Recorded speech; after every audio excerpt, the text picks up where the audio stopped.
এ বাপজান নেয়ামত, নবীজি বলেন যারা আল্লাহকে মানে, আখিরাত বিশ্বাস করে, তাদের উচিত তারা যেন মেহমানের সম্মান করে, আত্মীয় স্বজনের সম্মান করে, তারা যেন প্রতিবেশীর হক আদায় করে। আজকাল অনেক ধনী মানুষ ভালো খায়, ভালো জায়গায় ঘুমায়, কত প্রতিবেশী টাকার জন্য চিকিৎসা হতে পারে না, টাকার জন্য মেয়ে বিয়ে দিতে পারে না, টাকার জন্য ভালো ঘর করতে পারে না, ছেলে মেয়ে নিয়ে ভালো খাবারের আয়োজন করে খেতে পারে না। ঈদের সময় আয় কত কষ্ট রে, বাচ্চারা কান্দে, একটা টাকা বাচ্চারা হাতে দিতে পারে না। যে ধনী সমাজের প্রতিবেশীদের খোঁজ খবর রাখে, তাদের চাহিদা মিটায়, আমার রাসূল বলেন আল্লাহ ওই ধনীর দুনিয়া আখিরাতের চাহিদা মিটাবে। একটু মারহাবা কোন, আলহামদুলিল্লাহ বলেন।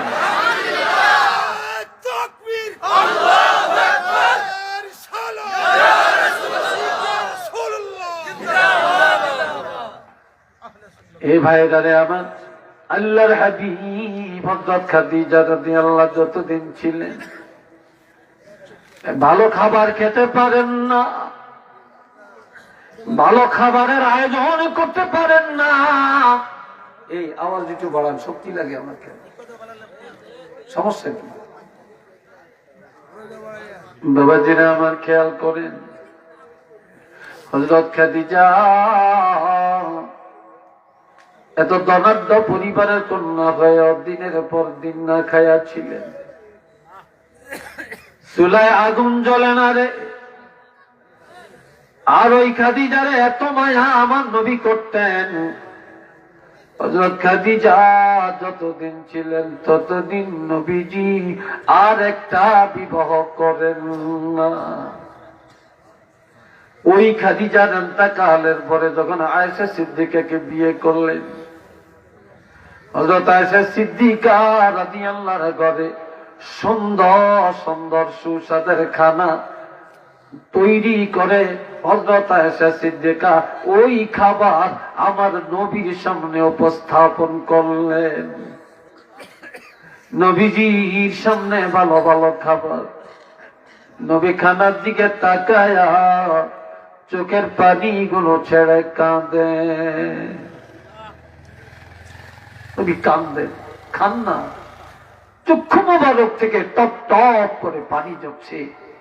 নবী দাড়ি মোবারক ভিজে ভিজে খেজুরের রসের মতো পানি টপ টপ করে ঝরছে। হযরত আয়েশা সিদ্দিকা বলেন, ইয়া রাসূলুল্লাহ, এত সুন্দর খাবার এত কষ্ট করে তৈরি করে সামনে দিলাম, কেন খান না, কেন কাঁদেন? নবীজি বলে, আয়েশা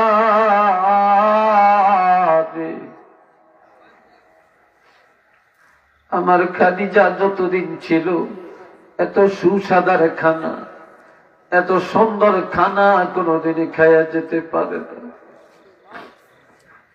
আজ আমার খাদিজা নাই, আমার ঘরে ভালো খাবারের অভাব নেই। ওই খাদিজার কথা মনে পড়লে নবী ভালো ভালো খানা গুলো মুখে দিতেন না, খাইতেন না। নবীজি কাগজের মধ্যে কিছু খাবার পোলটা বানতেন, পোলটা বেঁধে ওই খাবার দিয়া খাদিজা আত্মীয় কে কোথায় আছে তাদের বাড়িতে যাইতেন। তাদের বাড়ি যায়া, আজ নবীর স্ত্রী খাদিজা নাই রে, ওই খাদিজার আত্মীয় স্বজনের ভালো ভালো খানাগুলি খাওয়াইয়া এরপরে আল্লাহর হাবিব নিজে খাওয়া দাওয়া করতেন। আত্মীয় স্বজনের না খাওয়াইয়া নবী কোনদিন খাইতেন না। একটু চিল্লে বলেন না সুবহানাল্লাহ। হায় হায়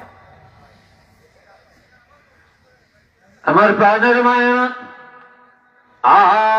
আজ আত্মীয় স্বজনের সাথে আমরা সম্পর্ক রাখতে চাই না রে। নবী বলেছেন, মা বাবা রেখে যাওয়া আত্মীয় স্বজনের সাথে যারা সম্পর্ক রাখে, আল্লাহ সম্পর্ক তার সাথে থাকে। আর সম্পর্ক যারা ছিন্ন করে দেয়, আল্লাহর সাথে সম্পর্ক ছিন্ন হয়ে যায়। কষ্ট হয় আপনাদের না? কি বলেন, কষ্ট হয়?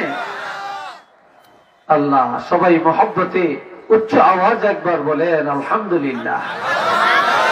আরেকটু জোরে কোন। তবে অনেকগুলি মহিলা অনেক ভালো, অনেক ভালো, অনেক ভালো, মেহমান বাদ করে না। স্বামী জানে না মহিলারা মেহমানের ইজ্জত করতে জানে, স্বামী বাজার করে দেয় এতটুকু। আবার অনেক মহিলারা মেহমান বাদ করে। মহিলার দিকের মেহমান যদি হয়, মহিলা কলিজা কেটেও যেন খাওয়াতে চায়। স্বামীরে পুষলে বোয়াল মাছ কিনায়, ইসা মাছ কিনায়, ইলিশ মাছ কিনায়, গরুর গোস্ত, খাসির গোস্ত কিনায়, দেশি মুরগ কিনায়। এরপরে ভালো ভালো খানা খায়। একদিন, 2 দিন, 10 দিন বেড়ালো আপত্তি নেই। আর স্বামীর দিকের মেহমান, স্বামীর ভাই, স্বামীর বোন, স্বামীর ভগ্নিপতি, স্বামীর বাগিনা বাগনি, স্বামীর ফুফা ফুফি, স্বামীর খালা খালু, এরা স্বামীর দিকের মেহমান। এরা যদি আসে, মহিলা এক বেলা কোন রকম খাওয়াইতে চাইলেও আর এক বেলা রান্না করতে গেলে মুখটা পাতিলার তলার মতো কালো হয়ে যায়। এই কথা ঠিক না? কলিজা ফেটে যায় স্বামীর দিকের মেহমান দেখলে 2 বেলা খাওয়াতে চায় না। আমি কি চাকরানি? আমি কি দাসী? কি ভাই, কথা ঠিক না? এমনটা হয়তো আপনাদের এলাকাতে নাও থাকতে পারে, নাও থাকতে পারে। আবার অনেক মহিলা এমনও আছে শ্বশুর শাশুড়ির খেদমত এমন ভাবে করে, তুলনা নাই, তুলনা নাই। আবার এমন মহিলা স্বামীর সাথে দ্বন্দ্ব, স্বামীর মা লয়া বাপ লয়া, স্বামীর বাপের খেদমত করতে পারবে না, স্বামীর মার খেদমত করতে পারবে না, তাদের খেদমত করা যাবে না। স্বামীর সাথে এটা নিয়ে দুর্বার আন্দোলন চলে। স্বামীরে বাই ফোর্স অর্ডার দেয়, তোমার মারে কি করবা করো, তোমার বাপের খেদমত আমি পারবো না, আমি কোনো চাকরানি না। একটু নাউজুবিল্লাহ কর না রে ভাই।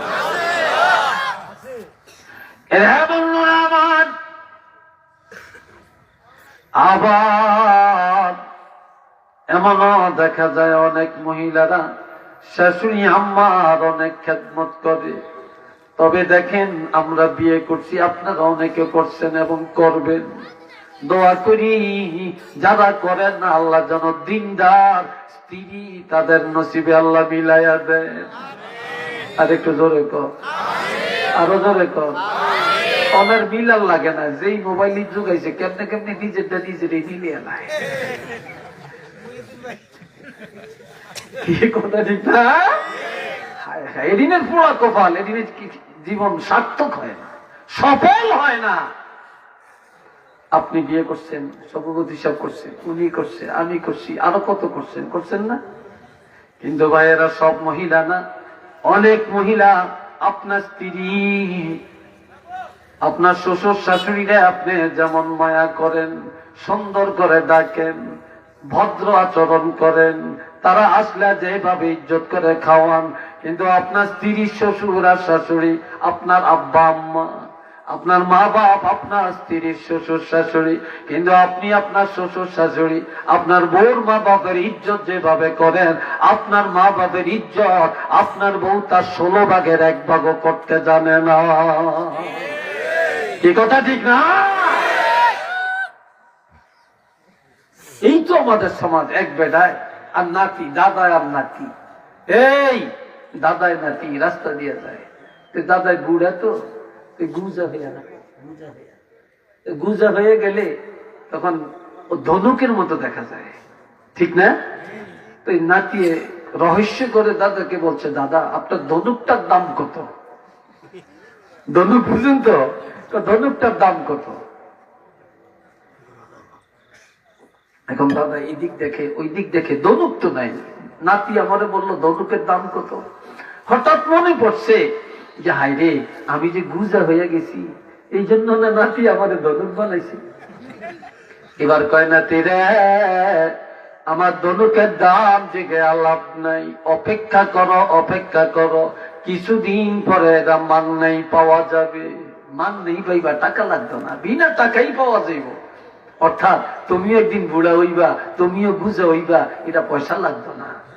যেই মহিলারা মেহমানের ইজ্জত করে না, শ্বশুরের দাম দেয় না, শাশুড়ির দাম দেয় না, যে মহিলা, ও মহিলা যেন অপেক্ষা করে অল্প কিছুদিন পরে এটা এমনি এমনি তার উপর তার ঘাড়ে আইসা চাপাই। এই কথাটা ছিল বলে, তার ঘাড়ে এটা আসবে আসবে।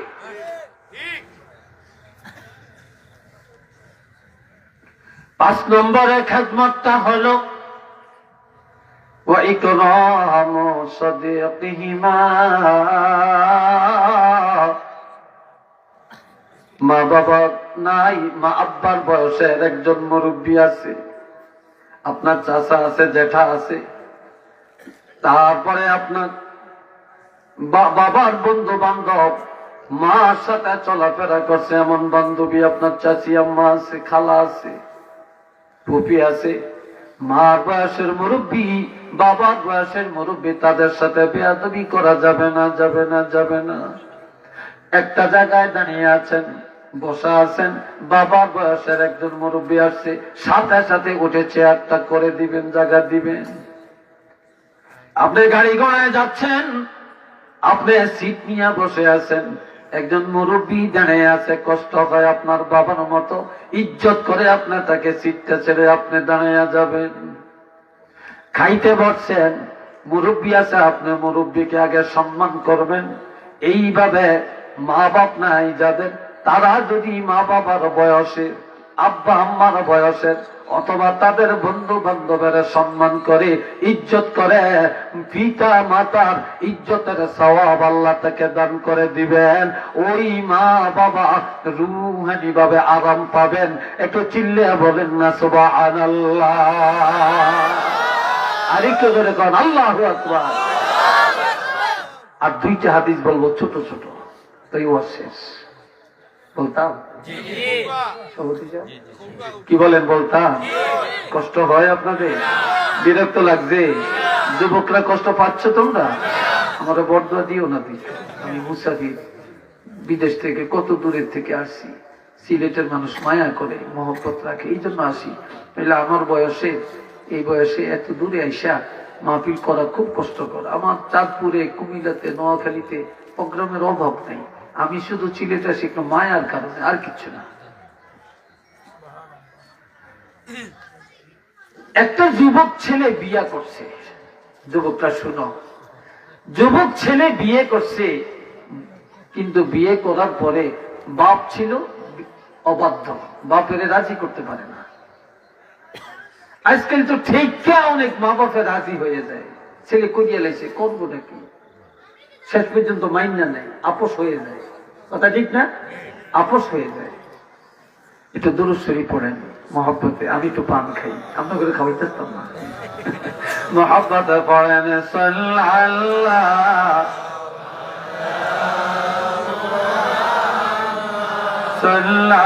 সাল্লাল্লাহু আলাইহি ওয়াসাল্লাম সাল্লাল্লাহু। এত মানুষ দাঁড়াইছে কিলে, তারা কই যায় কিলে? ওই তোরা কই যাস? আল্লাহ, আমরা কষ্ট হইতেছে, বুঝছি, ওয়াজ আর করতাম না, আর চলতো না ওয়াজ। আমি কিছু একটু পান খাই, আপনারা 5 জন দাঁড়াইছেন কিলে, এদের বিচার হবে। হ্যাঁ, হিসাবে দেখছি। হ্যাঁ, হিসাবে হাজর। এটা ধরে কেমনি?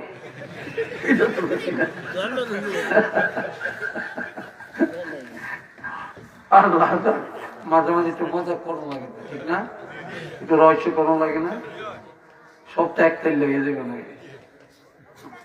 এই ভাইয়েরা আমার শোনেন, যুবক ছেলেটা ওমর ইবনে আব্দুল আজিজের ছেলে। এখন বিয়ে করার পর বলে,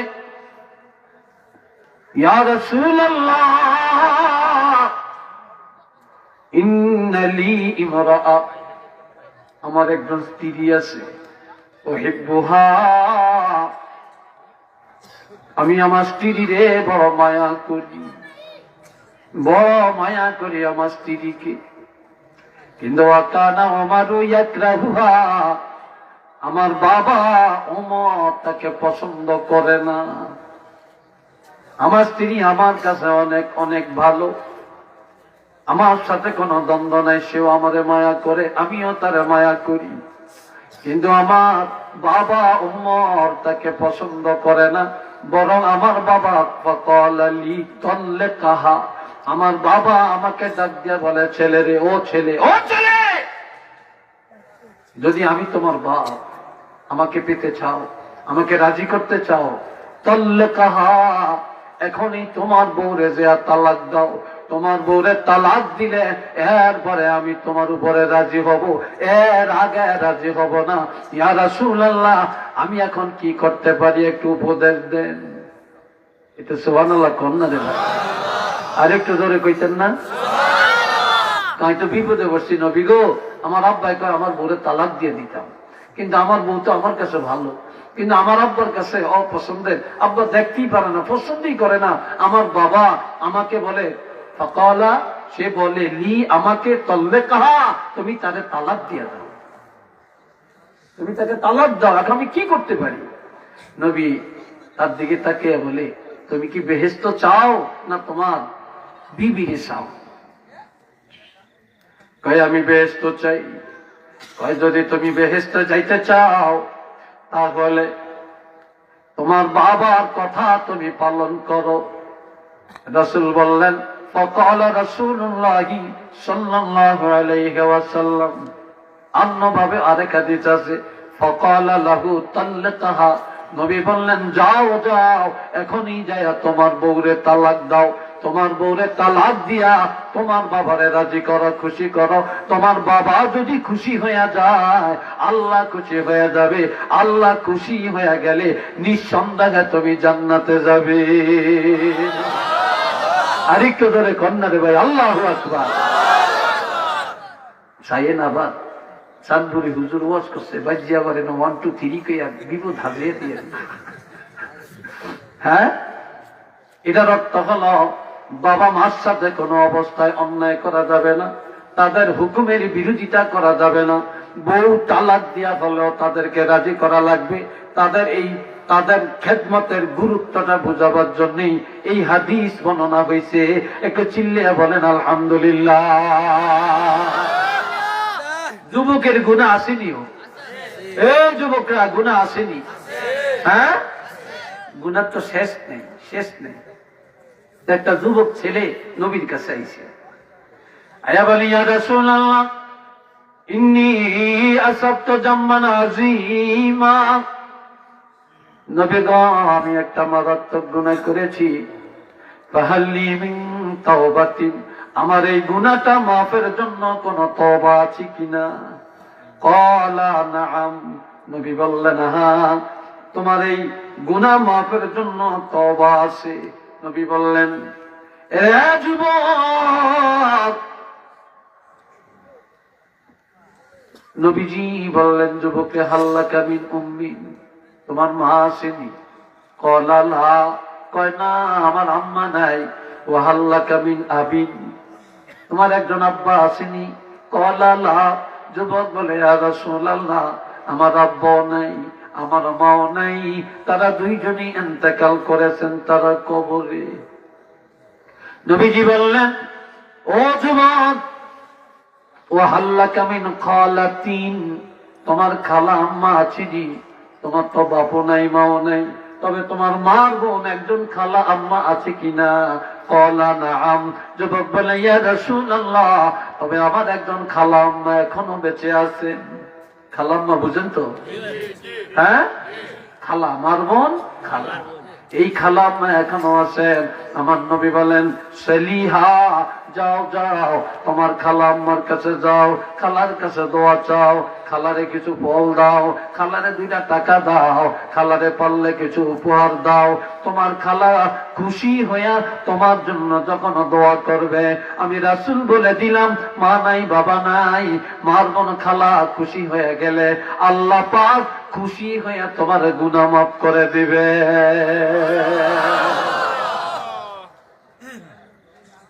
আরেকটা যুবক কাঁদতে কাঁদতে নবীজির দরবারে গেলেন, যে বলে, ইয়া রাসূলুল্লাহ ইন্নী আসাবতু যামমান আযীমা, আমি সাংঘাতিক একটা অপরাধ করেছি, ফাহাল্লি মিন তাওবাতিন, আমার এই গুনাহটা কিভাবে আল্লাহ মাফ করবেন? ক্বালা রাসূলুল্লাহি সাল্লাল্লাহু আলাইহি ওয়াসাল্লাম, হাল্লাকা মিন আবিন, তোমার আব্বা আসেনি? না। ক্বালা লা, যুবক বলে, না না আমার বাবা নাই। ওয়া হাল্লাকা মিন উম্মিন, তোমার মা আসেনি? না আমার মা নাই। ওয়া হাল্লাকা মিন খালাতিন, তোমার মার বোন খালা আসেনি? ক্বালা লা, না আমার খালাও নাই। ওয়া হাল্লাকা মিন আম্মিন, তোমার বাবার ভাই, তোমার একজন চাচা আছে কিনা? কি বললেন?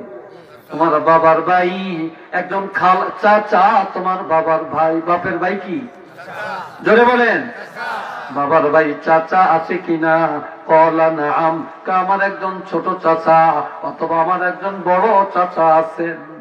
নবীজি বললেন, সেলহু সেলহু, এখনই যাও, যাও দৌড়াও, সেলহু, সম্মান করো, তোমার চাচার সাথে দ্বন্দ্ব করবা না, চাচার সাথে মারামারি করবা না, চাচার অন্তরে ব্যথা দিও না, চাচার সাথে মামলা করিও না, চাচা বাতিটা কোনোদিন হিংসা করিও না।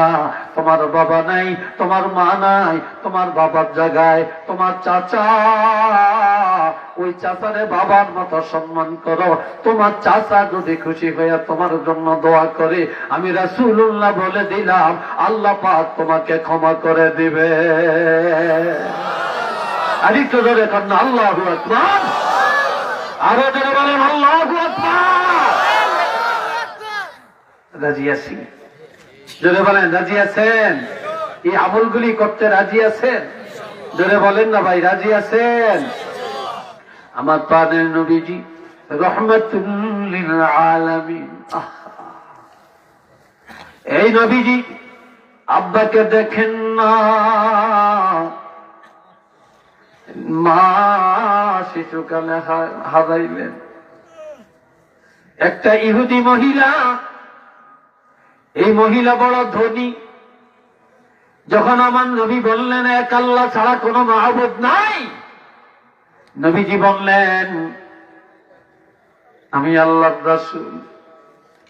মহিলা বলতেছে এই দেশে আর থাকবো না, যেই দেশে মোহাম্মদ আব্দুল্লাহ ছেলে মোহাম্মদ নবী দাবি করে, রাষ্ট্রপ্রধান দাবি করে, এমন দেশে আর থাকবো না, মানুষের মুখ দেখাবো না। মহিলা গাট্টি গোট্টা বেঁধে, বোঝা বেঁধে রাস্তায় দাঁড়িয়ে থাকে, বড় বোঝা, আর আমার নবীর নাম ধরে ধরে খালি নবীজিকে গালমন্দ করে। নাউজুবিল্লাহ বলেন, আরেকটু জোরে কর। নবীরে গালি গালাজ করে। এমন সময় আমার নবী মহিলার কাছে, মহিলারা ডাক দিয়া বলে, মা, ও মা, কি জন্য মুহাম্মদের এইভাবে গালি দেন? মহিলা বলে, মুহাম্মদের গালি দিব না, কারে দিব? যে বাপ দাদার ধর্মে চুনকালি লাগাইয়া নতুন ধর্ম প্রচার করে, কোরআনের কথা বলে, নতুন ইসলামের কথা বলে, এই মুহাম্মদের গালি দিব না, কারে দিব? নবী বলে, মা, মুহাম্মদের আর গালি দিও না গো মা, তোমার কি দরকার তুমি বলো, তোমার কি করা লাগবে?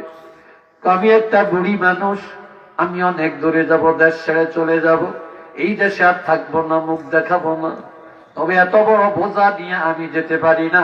মুহাম্মদ যদি রাষ্ট্রপ্রধান হয়, তাহলে তার তো দায়িত্ব আমার বোঝাটা যেন সে আগায়া দেয়। সুবহানাল্লাহ কোন না। নবী বলে মা, আমার যদি আজ মা থাকতো গো মা, আমার মা নাই, শিশুকালে হারাইছি, আমার বাবা নাই, আমি তাদের খেদমত করতে পারি না, তবে আপনাকে আমি মা বলে সম্বোধন করলাম, আপনাকে মা বানাইলাম। মাগো, আপনার বোঝাটা আমার মাথায় তুলে দেন, যেখানে বলবেন সেখানে আমি পুষাইয়া দিব, যেখানে বলবেন আমি সেখানেই পুষাইয়া দিব। বুড়ি বলে আমি পারতাম না, পারবো না, আমার এত শক্তি নাই এত বড় বোঝা উঠানে, পারলে তুমি পারোনি, উঠাও। আমার নবীর শক্তি, নবুয়তের শক্তি, নবী একটা টান দিয়া একটা পাখির মতো মাথা মোবারকের মধ্যে বোঝাটা বসাইয়া দিল। এত বড় বোঝা মাথায় নিয়ে নবী বলে মা, ও মা, আপনি আগে আগে হাঁটেন, আমি আপনার পিছে পিছে যাব। বুড়ি বলে না, তুমি রাস্তা চিনবা না, তুমি আগে যাও। নবীকে দেখে দে বোঝা মাথায় নিয়ে বলে মা, আমার মা জীবিত থাকলে গো কোনদিন আমি আমার মার আগে আগে যাইতাম না, আজকে আমার মা নাই, আপনাকে আমি মায়ের মতো সম্বোধন করলাম, আপনি আমার মা হয়ে আগে আগে যান, আমি আপনার সন্তানের মতো পিছে পিছে যাব। কিছুদূর যাওয়ার পরে ওই মহিলা নবীকে বলে বাবা, তোমারে চিনি না, তোমার নাম জানি না, মুহাম্মদের আস্থা প্রদান না হইয়া যদি তুমি হইতে অনেক ভালো হতো, অনেক ভালো হতো। তবে বাবারে, আমার একটা আবদার তুমি রাখবানি। কই কি? কয় আমার বাড়ি আছে, ঘর আছে, অনেক টাকা পয়সা, আমি এগুলা কাকে দিব, তবে আমার একটা কথা যদি রাখতে পারো, আমার সব কিছু তোমার নামে দিয়ে দিব। কয় কি? কয় তো যে মুহাম্মদ এক আল্লাহর দাওয়াত দেন, যে মুহাম্মদ রিসালাতের দাওয়াত দেন, আখেরাতের কথা বলেন, এই মুহাম্মদের কতল করিয়া গর্দান মোবারক আলাদা করিয়া আমার কাছে যদি খবরটা দিতে পারো, আমার বাড়ি ঘর টাকা পয়সা সব আমি তোমাকে দিয়ে দিব। একটু নাউজুবিল্লাহ জোরে কর, আর একটু জোরে কর। দিবানি দিবানি করবানি কাজটা, তুমি পারবা, তোমার বুদ্ধি আছে, শক্তি আছে, মেধা আছে, তুমি পারবা। নবী কান্দে, নবী কান্দে, এখনো বলে না, বলে মা, ও মা, কোথায় যাবেন, চলেন গো মা, জায়গা মতো বোঝাটা পালাইয়া দেই, এরপরে সিদ্ধান্ত নিব কি করা যায়। বোঝা পালাইয়া দিয়া নবীজি মহিলার হাত হাতে ধরিয়া বলে মা, শিশুকালে মা হারাইছি, বাবাকে দেখি না গো মা, আপনাকে আমি বাবা বানাইলাম, আপনার বোঝাটা নিয়ে আসলাম, আমার যদি অন্যায় হয়ে থাকে, বেয়াদবি হয়ে থাকে গো মা, ক্ষমা চাই, আপনি আমাকে মাফ করে দেন। বুড়ি জোর করে হাতে ধরে বলে বাবা, তুমি যাইও না, আমি যে পথের মধ্যে একটা আবদার করেছিলাম, মুহাম্মদের কতল করলে আমার বাড়ি ঘর জায়গা জমিন তোমাকে দিয়ে দিব, সেই কাজটা তুমি একটু করো। এবার নবীকে দেখে দে বলে মা, মুহাম্মদের কোনোদিন দেখছেননি? কয় না। চিনিননি? কয় না।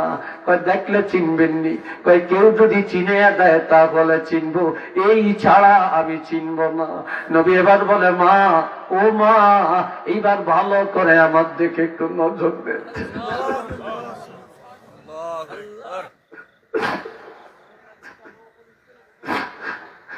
এইবার আমার দিকে একটু নজর দেন মা। যখন বুড়ি নবীজির দিকে তাকায়, নবীজি শাহাদাত আঙ্গুলে দিয়ে ইশারা করে মা, জীবনভর যে মুহাম্মদের গালি দিলেন, যে মুহাম্মদের কতল করলে বাড়ি ঘরের মালিক বানাবেন গো মা, এইবার দেখেন নিজেই নবীজির আঙ্গুল দিয়ে ইশারা করে বলে মা, আমি হলাম সেই মুহাম্মদ। বুড়ি কয় হায় হায় হায় হায়, করলাম কি, কার সাথে কি করলাম? তুমি সেই মুহাম্মদ? মানুষ তোমার নামে এই প্রভাকাণ্ডা দেয়, মানুষ তোমার বিরুদ্ধে এত অপপ্রচার, তোমার ধর্মের মতো তো ধর্মই হতে পারে না, তোমার আদর্শের মোকাবেলায় কোনো আদর্শই তো থাকতে পারে না, তোমার চরিত্রের সাথে কারো চরিত্রই তো মিল হয় না। কাজে আমি কি করলাম? বাবা মাফ করো, বাবা মাফ করো, আমি অন্যায় করেছি, মাফ করো। তবে বাবা একটা কথা কয়, কি মা বলেন? কয় তুমি এখনই আমাকে পড়াইয়া দাও লা ইলাহা ইল্লাল্লাহু মুহাম্মাদুর রাসূলুল্লাহ সাল্লাল্লাহু আলাইহি ওয়াসাল্লাম। একটু চিল্লায়া কর না সুবহানাল্লাহ। আরেকটু জোরে কর। যুবকরা অনুমতি দিলে আরেকটা হাদিস শোনাই যুবকদেরকে, শুনাইতা কি রাজি আছে? বলে দিই নাকি? কষ্ট হয়? হ্যাঁ, আল্লাহ আল্লাহ কবুল করুক সবাইকে, বলে না আমি। আর একটু চিল্লে এখন আমি। عن طفيل رضي الله تعالى عنه قال رأيت النبي صلى الله عليه وسلم يقسم لحما بالجعرانة। যুবকেরা রে, হযরত তুফাইল রাদিয়াল্লাহু থেকে হাদিস, তিনি বলেন আমি একদিন দেখলাম আল্লাহর হাবিবকে জিরানা নামক জায়গায়, মক্কা থেকে প্রায় কয়েক কিলোমিটার দূরে, 10-15 কিলোমিটার দূরে একটা জিরানা নামক জায়গা। ওই জিরানায় সেখানে ইহরাম করা যায়, ইহরাম করে উমরা করা যায় আর হজও করা যায়। ওই জিরানা নামক জায়গায় সুন্দর একটা মসজিদ আছে দেখার মতো। আমি 2012 সালে রাসূলের এই হাদিসটা দেখে দেখে আমি জিরানা কোথায় তালাশ করে করে আমি ওই জায়গায় গেছি। ওই মসজিদে গিয়ে 2 রাকাত নামাজ পড়ার তৌফিক আল্লাহ আমাকে দান করছে। আমি দোয়া করি আল্লাহ আপনাদের সবাইকে যাওয়ার তৌফিক দান করুন। আরেকটু জোরে কোন। সেখানে হযরত তুফাইল বলেন আমি দেখলাম আল্লাহর হাবিব জিরানা নামক জায়গায় নিজের হাতে গোশত কেটে কেটে মানুষের মধ্যে, সাহাবীদের মধ্যে ভাগ করে দেন। ইয়াকসিমু লাহমান বিল জিরানাতে, এই জিরানা নামক জায়গায় গোশত কেটে কেটে ভাগ করে দিচ্ছেন। এটা দেখে হঠাৎ ইজ আকবালাত ইমরাআতু হাত্তা দানাত ইলান নবী সাল্লাল্লাহু আলাইহি ওয়াসাল্লাম, একজন মহিলা আমার নবীজির একান্ত কাছে আসিয়া গা গেছিয়া দাঁড়াইয়া গেছে। একটা নবীর লগে গাও গেছিয়া দাঁড়িয়ে গেছে। আমি এখানে ওয়াজ করছি, বসে আছি, সভাপতি সাহেব, অতিথি সাহেব ওনারা আছেন। একটা মহিলা যদি এখানে এসে আমাদের সামনে দাঁড়িয়ে যায়, আমাদের শরীরের লেগের সাথে লেগে খালিয়ে যায়, তাহলে সবাই আশ্চর্য হবেন না? কথা বলে না? কি হবেন না?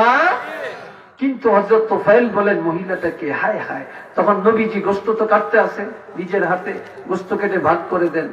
নবী কাজ করতে লজ্জাবোধ করতেন না, লাকড়ি জোগাইতে লজ্জাবোধ করতেন না, মেহমানদারি করতে, খাদিম করে খাওয়াইতে লজ্জাবোধ করতেন না, বেগমদের সাথে কাজে শরীক হতে, শেয়ার করতে নবী লজ্জাবোধ করতেন না। আমরা তো বড় লোকই দেখি, এর কাছেও যাই না। আবার নবী বেগমরা খাইছি কিনা খবর আগে নিতেন, এরপরে নিজে খাইতেন। আমরা তো আগে বড় বড়টা খাই, ভালোটা খাই, অনেক পাতিলার মধ্যে ভাত আছে কি, তরকারি আছে কিনা আমরা খবরও রাখি না। আমরা খাওয়ায় দাওয়াইয়া এর কাঁচিয়ে কুচিয়ে মহিলারা খায়, আবার মহিলারা স্বামীর গালিও শুনে। এমন স্বামী কি সমাজে নাই? জোরে বলেন নাই? মহিলারা 2টা কাজে বেশি অসন্তুষ্ট হয়, 2টা কাজে বেশি অসন্তুষ্ট হয়। স্বামী যদি মহিলার মাকে গালি দেয়, বাপকে গালি দেয়, মহিলারা এটা সহ্য করতে পারে না। আর যদি কথায় কথা বলে তোমার পাক ভালো হয় না, কি পাক করছো, লবণ এত কম দিচ্ছ, চোখ খাইছে, কি রাখছো, এই মহিলার কলজে আগুন জ্বলে। কিরে ভাই কথা ঠিক কিনা? কিন্তু নবী মহিলাদের পাক খারাপ হইলে কোনোদিন বলতেন না খারাপ হয়েছে, বলতেন খুব ভালো হয়েছে, আরেকটু ভালো করবা, আরেকটু ভালো করবা, অনেক ভালো হয়েছে। এটা সুবহানাল্লাহ কর না রে ভাই। আর আমরা কি করি? আমরা শিক্ষা পাইলাম কোথায় বলেন? এখন এই জিরানায় শেষ করি নাকি? এই জিরানায় গোশত কাটতেছে, মহিলা আসছে, নবীজি মহিলাকে দেখে মাংস কাটা বন্ধ করে ফা বাসাতা লাহা রিদাআহু, নবী চাদর মোবারক সুন্দর করে বিছিয়ে দিছেন। বিছিয়ে দেওয়ার পরে জালাসাত আলাইহি, মহিলা চাদরের মধ্যে বসে গেলেন, কোনো চিন্তাও করলেন না, সাথে সাথে বসে গেলেন। সারা পৃথিবীটা বিক্রি করলে নবীর চাদর মোবারকের মূল্য দইবনি। যারা বলেন হবে, এই যুবকরা বলো হবে। কিন্তু মহিলা চাদরের মধ্যে বসে গেলেন। ফাকুলতুমান হিয়া, আমি তোফায়েল উপস্থিত যারা ছিলেন প্রশ্ন করলাম এই মহিলাটাকে। ক্বালু হিয়া উম্মুহুল্লাতী আরদাআতুহু, উপস্থিত সাহাবীরা বললেন, রে তোফায়েল, যে নবীজির আব্বা নাই আম্মা নাই, আরবের কথা অনুযায়ী যে দুধমা হালিমার দুধ পান করছেন, ওই দুধমা নবীর কাছে আসছে। নবী মা নাই বাপ নাই, দুধমা নবীর কাছে আসছে হযরত হালিমা। ওই হালিমার সম্মানার্থে নবীর চাদর মোবারক বিছাইয়া দিছে। জোরে কোন সুবহানাল্লাহ। আমাকে একজনে বলল যে হুজুর, আমার আব্বা মুমূর্ষ অবস্থায়, একটু তওবা করান, এসে একটু তওবা করান। আমি চলে গেলাম, যে আমি বললাম যে আপনার বাবা যেই রুমে থাকে আমাকে ওই রুমে নিয়ে যান। ওই রুমটায় গেছেন, আমি রুমটায় ঢুকি, দুর্গন্ধে মুখের মধ্যে নাকের মধ্যে রুমাল দিলাম, ঢুকা যায় না, বালিশটার দিকে তাকানো যায় না। ওনার লোল পড়তে পড়তে প্যাকেশে হয়ে গেছে। এরপরে কাপড়গুলো জীর্ণ শীর্ণ, তারপরে উলু খাইয়া, তারপরে ওই সব ধুলাবালি ভরে দিছে, খেতাটা ছিঁড়া বিনা, লেপটা তোষকটা ছিঁড়া বিনা, দুর্গন্ধ। তখন আমি বললাম, আপনার বাবাকে আমি তওবা করাতে পারবো না। হুজুর কেন? আমি বললাম, আপনি যেই রুমে থাকেন ওই রুমটা আমাকে নেন। তো ওই রুমে যা দেখি সুবাস, গালিচা খুব সুন্দর, খাটটা সুন্দর, তোষকটা সুন্দর, কম্বলটা সুন্দর, বালিশগুলো চমৎকার, এর শুইতেই মনে চায়। বললাম যে আপনার আব্বাকে এই রুমে আনেন। কই না হুজুর, আব্বাকে এখানে আনা যাবে না। কেন? তো উনি হঠাৎ পেশাব করে দেয়, আবার ওনার লোন পড়ে, আবার উনি দুর্গন্ধ হয়ে যায়, এই জন্য আনবো, এখানে আনবো না, ওখানেই। আমি করে দেখেন দেখেন আপনি আব্বা যেই জায়গায় থাকে, আপনার আব্বার বালিশটা এত খারাপ, তোষকটা এত খারাপ, কম্বলটা এত দুর্গন্ধ, আর রুমটা এত নোংরা, আর সেখানে আপনার আব্বাকে রাখছেন। আপনার আব্বা কি আপনাকে যখন লালন পালন করছেন কোনদিন এমন নোংরা জায়গায় কি আপনার মা আর বাপ আপনাকে রেখেছিলেন? কই না তো। তাহলে আপনার বাপকে আপনি এমন জায়গায় রাখলেন, আমি তওবা করাতে পারবো না, আমি পারবো না, আপনি ভালো জায়গায় আনেন। এই হলো অবস্থাটা। কথাটা বলার উদ্দেশ্য, মা বাপ কি করছে আর আমরা কি করি, সমাজ কি করে, আমরা কি করি। আমাদের প্রত্যেকেরই এ থেকে শিক্ষা গ্রহণ করার তৌফিক দান করেন। সবাই বলি আমিন। আরেকটু জোরে বলেন আমিন। আসেন আমরা একটু দাঁড়িয়ে সালাম দিই। ইয়া নবী সালামু আলাইকা, ইয়া রাসূল সালাম আলাইকা, ইয়া হাবিব সালাম আলাইকা,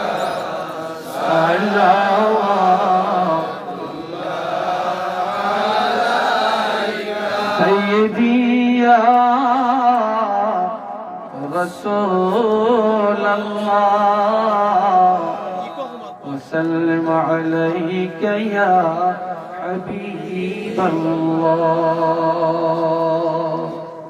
عرشك كعبة مدينة، عرشك كعبة مدينة، كعبة كعبة مدينة، جنة المأوى مدينة. يا نبي سلام عليك، يا رسول سلام عليك، يا حبيب سلام عليك، صلوات الله عليك. سيدي يا رسول الله وسلم عليك يا حبيب الله. وسلا আপনাকে দিয়া কাঁদিলেন আদম হাওয়া মৌলারি হইল দয়া ও বলা করিলেন দোয়া ইয়া নবী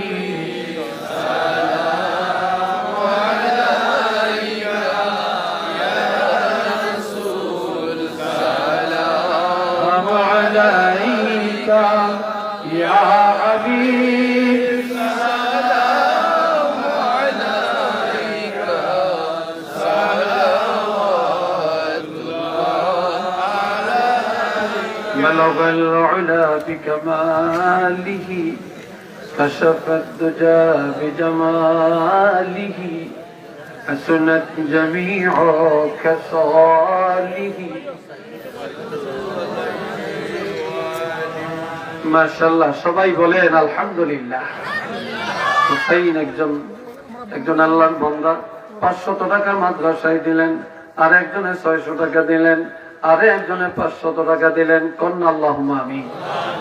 এইভাবে কেউ যদি 500, 1000, 2000, 5000, 100, 200 করে দিতে চান, মার জন্য বাবার জন্য দোয়া চান, তাদের রুহের মাগফিরাতে দান করতে চান, নিয়ে আসেন। আপনি একটু কষ্ট করে, পিতা মাতা কত কষ্ট করছেন আপনার জন্য, মাশাআল্লাহ আমার হাতে দিবেন। মাশাআল্লাহ আর একজনে দান করেন 100 টাকা, আল্লাহ কবুল করেন। সবাই কোন আমিন। নিয়ে আসেন 100, 200, 500। মাশাআল্লাহ মাশাআল্লাহ। এই ভাই আমাকে হাতিয়া দিয়েছেন কিছু, তার মার জন্য বাবার জন্য দোয়া চাইয়া, আল্লাহ কবুল করেন কোন আমিন। মা বাবা আসেনি, আল্লাহ বানাই বাবার কবরটা জান্নাতের বাগান বানিয়ে দেন। আরেকজন বাচ্চা দেয় সুস্থতার জন্য 500 টাকা, আল্লাহ কবুল করেন। শেফায়ে কামেলা দান করেন। আরেকজনে 100 টাকা, আল্লাহ কবুল করেন। সবাই বলেন আমিন। ভাই 100 জন লোকে 100 টাকা করে দিল 10,000 টাকা হয় নগদ। 500 টাকা করে দিলে তো 10 জন, 20 জন, 50 জন তো 500 দিতে পারেন, 1000 করে দিতে পারেন। টাকার কি অভাব বর্তমানে? মা বাপ কত কোটি টাকা সম্পদ রেখে গেছেন, আজকে তাদের জন্য একটু দোয়া চাবেন, বখিনি করবেন কেন? উঠেন, একের পর এক আমার কাছে আসেন। এই মুনাজাতের আগে আলমাশাল্লাহ আরেকজনে 100 টাকা দিলেন, আর একজনে 100 টাকা দিলেন, আর একজনে 500 টাকা দিলেন। আল্লাহ কবুল করেন। চিল্লিয়া কোনা আমিন। আল্লাহ মনের আশা পুরা করেন। আব্বা আম্মার গুনাহগুলি মাফ করেন। কবরগুলো জান্নাতের বাগান বানিয়ে দেন। সবাই বলেন আমিন। আরো দেন, নিয়ে আসেন। যার টাকা যে দিবেন আমার হাতে দেন, আমার হাতে দেন। মাশাআল্লাহ মাশাআল্লাহ। আর কে দিবেন ভাই? আরে একজনে 100 টাকা দিলেন, আল্লাহ কবুল করেন। ও যুবকেরা, ইন্নাল্লাহা লা ইয়াখফা আলাইহি শাইউন ফিল আরদি ওয়ালা ফিস সামাই। আসমান জমিনের মধ্যে যত কিছু আছে কোনটাই আমার আল্লাহর কাছে গোপন নাই রে। কার পকেটে 100, 200, 500 দেওয়ার ক্ষমতা আছে, 1000 টাকা দেওয়ার ক্ষমতা আছে, আল্লাহ জানে। আল্লাহ মা বাপের জন্য, মুরব্বীদের জন্য, রাষ্ট্রের জন্য দোয়া চান, মাদ্রাসার জন্য দোয়া চান, মাদ্রাসার জন্য আল্লাহ কবুল করেন। এই জন্য যে যা পারেন দেন। আর একজনে 200 টাকা আল্লাহ কবুল করেন, আর একজনে 500 টাকা, আর একজনে 100 টাকা, আল্লাহ কবুল করেন। চিল্লিয়া কোনা আমিন। আর একটু জোরে কোনা আমিন, আরো জোরে কোনা আমিন। মাশাআল্লাহ আরেকজন মুরব্বী দান করলেন 100 টাকা, আল্লাহ কবুল করেন। সবাই বলেন আমিন। মহব্বতে পড়েন সাল্লাল্লাহু আলা মুহাম্মদ। মাশাআল্লাহ আরেকজন আল্লাহর বান্দা 1000 টাকা আল্লাহ কবুল করেন। আরেকটা ছোট্ট বাচ্চা 100 টাকা আল্লাহ কবুল করেন। আমিন বলেন। আরেকজনে 150 টাকা দিল, আল্লাহ কবুল করেন। আল্লাহ প্রত্যেকের মনের নেক আশা পুরা করেন। আরেকজনে 200 টাকা দিল, আল্লাহ কবুল করেন। আরো কয়েকজনে দান করলো, আল্লাহ কবুল করেন। চিল্লিয়া কোনা আমিন, আরো জোরে কোনা আমিন। আর এই ফাঁকে 2-3 জন ছাত্র নামেন, জ্ঞানী গুণী নামেন, আপনারা জানেন। এই প্রত্যেকে পকেটে হাত দিয়ে টাকা নেন, হাতে নেন। 10 টাকা, 20 টাকা, 50 টাকা। আস্তে আস্তে যান, দৌড়াবেন না। মানুষ শীতকালে কত টাকাই দিছে, কত নিচে টাকা বের করতে সময় লাগে। ঠিক না? বের করতে সময় লাগে, আস্তে আস্তে যান, আস্তে আস্তে যান। এই যুবকরা প্যান্টের পকেটে হাত দাও, 10, 20, 50, 100, মাশাআল্লাহ। আর একজনে 100 টাকা আল্লাহ কবুল করেন, মাশাআল্লাহ। আর একজনে 100 টাকা আল্লাহ কবুল করেন। আর একটা বাচ্চা 100 টাকা দিল, আল্লাহ কবুল করেন। চিল্লিয়া কোন আমিন। মোহাব্বত একটু জিকির করেন, লা ইলাহা লা ইলাহা ইল্লাল্লাহ, লা ইলাহা ইল্লাল্লাহ,